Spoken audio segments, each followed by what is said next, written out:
అది ఎలా సాధ్యమో చూద్దాం. భక్తికి నిపుణులపై నడవడానికి భక్తికి సంబంధం లేదు, ఎవరైనా నడవచ్చు. ఇందులో మహిమలేం లేవు.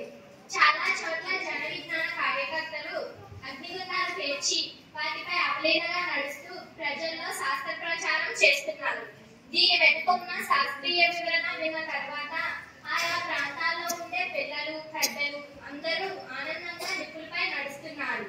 అంత భక్తిపరులైనా నిప్పులపై నిలబడలేరు, ఎవరైనా నడవాల్సిందే. దానికి కారణం తెలుసుకుందాం. మన అరికాలి చర్మం దళసరిగా ఉంటుంది, మిగతా భాగాల కన్నా ఉష్ణ ప్రసరణ తక్కువ.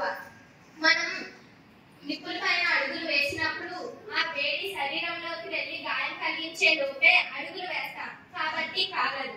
అలాగే రెండో పాదం విషయంలో పైగా మన చర్మం పై భాగంలో చెమ్మ ఉంటుంది కనుక తక్కువ వేడి శరీరంలోకి వెళ్లే అవకాశం ఉంటుంది. నిప్పుల పైన బూడిద తక్కువ ఉండేలా చూస్తే మంచిది. ఇంతటి అవకాశం ఇచ్చిన అందరికీ నా నమస్కారం.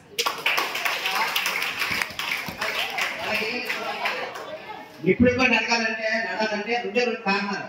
మనం ఇప్పుడు కూడా కాలు కట్టుకొని నడుస్తాం, ఇప్పుడు కాదు మనం, అదొక మెయిన్ కారణం.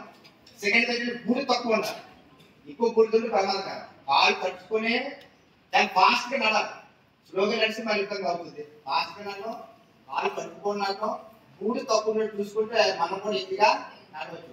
థ్యాంక్స్ టు డ్రిల్ మాత్రం. ఓకే.